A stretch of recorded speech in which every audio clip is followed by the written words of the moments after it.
COP22 à Marrakech, des milliers de policiers mobilisés, marée de drapeaux.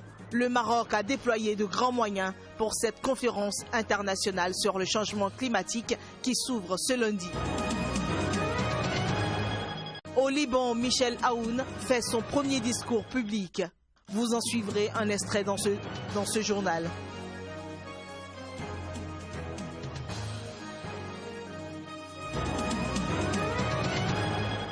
Présidentielle en Bulgarie, 6 800 000 d'électeurs étaient appelés aux urnes dimanche. Au Nicaragua, s'est tenue aussi la présidentielle.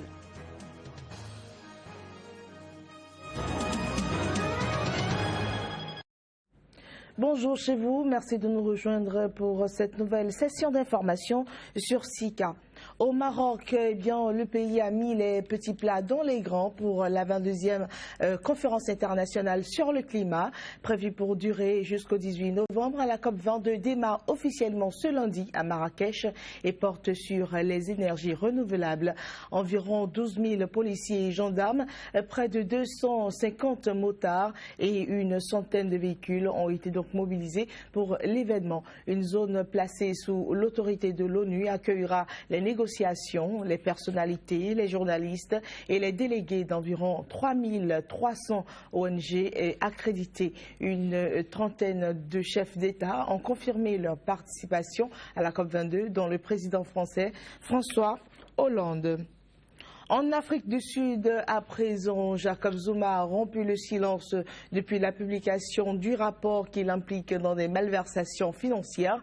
Le président sud-africain, lors de son apparition devant ses partisans samedi, a donc affirmé qu'il n'avait pas peur de la prison.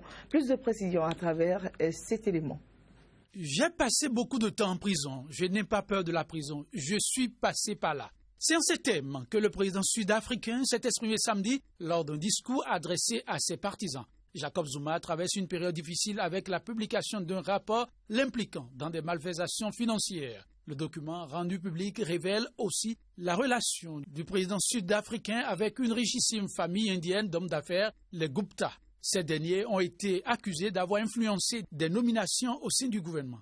Le but final, obtenir les faveurs du dirigeant sud-africain. L'opposition a lancé une motion de défiance contre Jacob Zuma qui sera soumise au Parlement le 10 novembre prochain. À ce propos, le président sud-africain a déclaré que l'opposition utilise les tribunaux pour effrayer l'ANC. Depuis sa prise de fonction en 2009, Jacob Zuma a survécu à de nombreux scandales. Aujourd'hui, il est de plus en plus critiqué après le revers historique de l'ANC au municipal d'août dernier. L'étau se resserre autour de lui et l'opposition ainsi que certains membres du parti au pouvoir ont appelé à sa démission. Toujours en Afrique du Sud, Pravin Gordhan, le ministre sud-africain des Finances, fera probablement objet de nouvelles poursuites judiciaires. Il est soupçonné par le parquet sud-africain d'avoir supervisé l'espionnage d'hommes politiques. C'est ce qu'a rapporté dimanche l'hebdomadaire City Press en s'appuyant sur des témoignages anonymes de 2 membres d'une unité spéciale de la police appelée les Faucons et d'un représentant du parquet. Une information démentie par le porte-parole des Faucons qui a affirmé qu'une enquête était toujours en cours. En effet, Pravin Gordhan est soupçonné depuis 2014 d'avoir mis en place au sein du fisc sud-africain une unité qui aurait espionné des hommes politiques dont l'actuel chef d'État, Jacob Zuma. Et le nouveau président libanais Michel Aoun a prononcé son tout premier discours public. C'était dimanche devant le palais présidentiel de Babda et face à des milliers de personnes venues le saluer. En voici un extrait que nous vous proposons de suivre. Nous faisons face à un grand projet. Notre arrivée à la présidence de la République n'est pas l'objectif. L'objectif, c'est de construire les bases d'un pays fort. Un pays fort nécessite un État fort reposant sur une constitution respectée par tous les hommes politiques. Personne ne violera la constitution tant que je suis là. Premier tour d'une élection présidentielle en Bulgarie. Les Bulgares ont voté dimanche pour ce scrutin considéré comme un test de popularité pour le Premier ministre conservateur Boyko Borisov. Quelques 8 800 000 d'électeurs étaient appelés à choisir entre 21 candidats. Les thèmes de la campagne, peu importe le candidat, avaient intégré la lutte contre la pauvreté, la crise démographique et l'exode de la population dans ce pays où le salaire moyen est de 480 €. Le Premier ministre a trouvé le moyen de mobiliser son électorat. Boyko Borisov a menacé de démissionner si sa candidature n'arrivait pas en tête du premier tour des élections. Puis au Nicaragua, on parle également vote. Eh bien, c'était toujours dimanche. Quelques 3 800 000 de Nicaraguayens étaient donc appelés à élire leur président. Un scrutin entaché de polémique en l'absence d'observateurs internationaux et d'opposition réelle au chef de l'État sortant, Daniel Ortega. Daniel Ortega vise un 4e mandat en tandem avec son épouse, El Comandante, qui se prépare à fêter ses 71 ans le 11 novembre, est donné très largement favori. Ce scrutin entaché de polémique semble jouer d'avance, car les principaux partis d'opposition sont écartés, les députés récalcitrants destitués et les observateurs internationaux rejetés. Je remercie spécialement la mission de l'OEA. Ce sont des gens que j'apprécie, que je respecte et que j'affectionne beaucoup. Nous vous souhaitons la bienvenue dans notre pays. Comme le secrétaire général de l'OEA l'a dit, vous venez chargé d'une mission. Vous pouvez aller où vous le souhaitez, visiter n'importe quel bureau de vote, vous rendre dans n'importe quel lieu de vote et voir ce que vous voulez. Mais l'opposition a appelé au boycott du scrutin qu'elle qualifie de farce.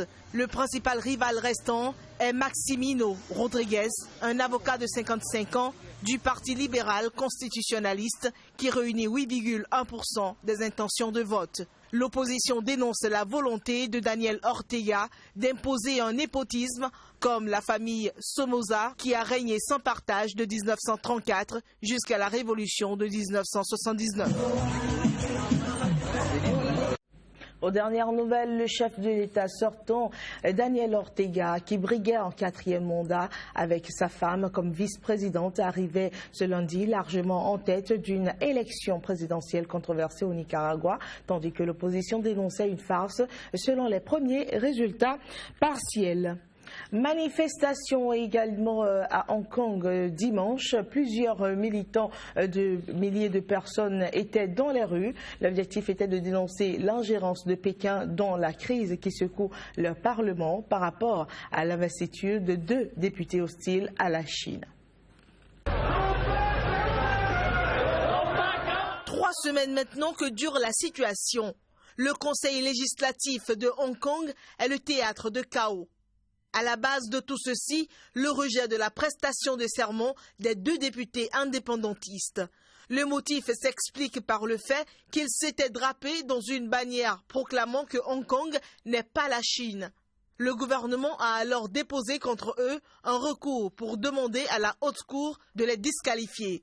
L'exécutif a annoncé vendredi que l'Assemblée nationale populaire chinoise allait à son tour se pencher sur le serment que les élus hongkongais doivent prononcer. Lundi, le comité permanent de l'Assemblée doit rendre son interprétation de la loi fondamentale, la mini-constitution de Hong Kong. En attendant, la colère monte. Ce n'est pas la première fois que la Chine veut interpréter la loi fondamentale, mais comparé aux 4 dernières fois, cette fois-ci, il piétine le régime des lois de Hong Kong. Je pense que l'interprétation de la loi fondamentale piétine brutalement le régime des lois de Hong Kong et la dignité du Conseil législatif. L'interprétation de la loi fondamentale va détruire l'ordre de la loi de Hong Kong. Ceux qui trahissent Hong Kong devront en répondre. Je parle de Zhang Dejiang, président du Congrès national du peuple chinois, de Liu Chengying. Ils sont les responsables.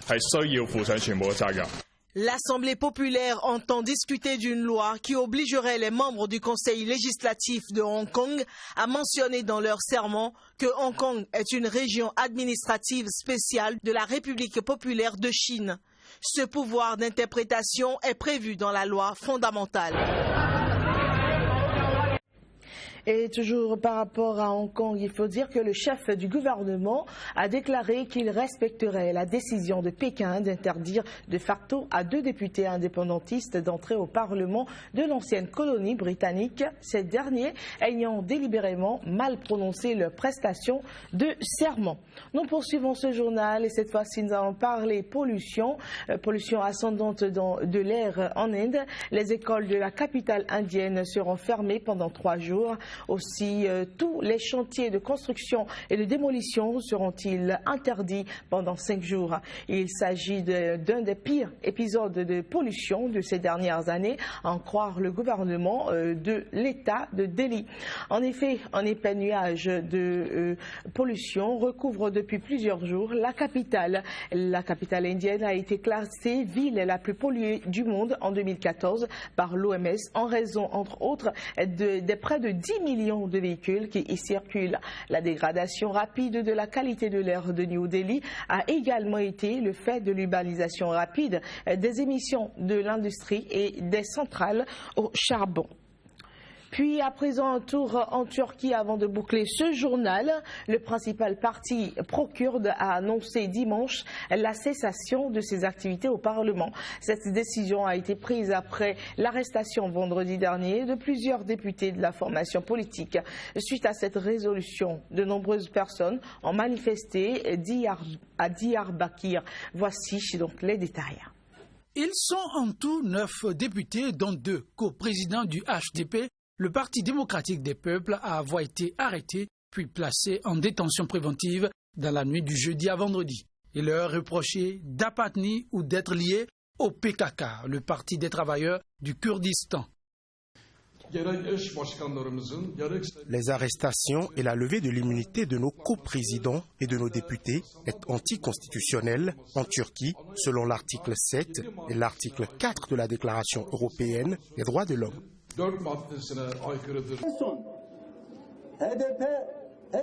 Voici ce qu'il faut comprendre quant à l'arrestation des coprésidents et des députés du HDP. Il n'y a pas de place au Parlement pour les Kurdes et les minorités qui luttent pour leurs droits en Turquie. Après ces arrestations, le principal parti pro-kurde a annoncé l'arrêt de toutes ses activités au Parlement. Suite à cette décision, de nombreuses personnes ont manifesté à Diyarbakir pour protester contre un niveau de répression sans précédent. En Turquie, il n'y a plus de démocratie. Si vous souhaitez toujours voir la Turquie comme un allié, il va falloir être plus virulent dans la contestation de ce qu'on est en train de nous faire en Turquie. Le HDP, le Parti démocratique des peuples, 3e parti du pays, compte à lui tout seul 59 députés et a toujours nié être une vitrine politique pour le PKK qui mène depuis 3 décennies une lutte armée pour demander plus de droits et d'autonomie pour les Kurdes. C'est déjà la fin de ce journal. Nous vous souhaitons de passer une agréable journée et surtout une très bonne semaine en compagnie des programmes de SICA.